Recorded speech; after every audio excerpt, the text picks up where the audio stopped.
Alright, so here we are trying out Gimp. We're going to use it to create a 400 by 600 banner using an EPS logo. So first I'm going to open the logo. And I'm going to specify a width of 400 and a height of 400. But really, Gimp's going to ignore those numbers and do something sort of similar. So the width is more like 600, I guess, and the height is something like 350. So I don't know how it picked, but it looks pretty good, and I'm going to live with it.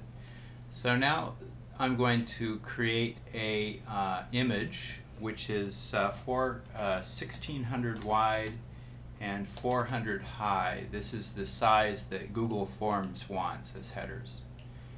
And in Gimp, I'm going to select the window with the rendered logo. That's the size I want-ish. And then I'm selecting the blank. And now the only trick is to slide it so that it is centered. And since it's about 650 wide, that means I need to be about, let's see, 330 past 800, so like 1130. So I probably need to scoot it a little bit that way. Alright, I don't know, does that look centered to you? I'll buy it. Maybe a little that way. Okay, so now File, and oddly you have to do Export As to get it to save to a normal format instead of its own little thingy. So I'm going to call this Squashed Logo. And export, and we are done. Discard changes, bye-bye, bye-bye.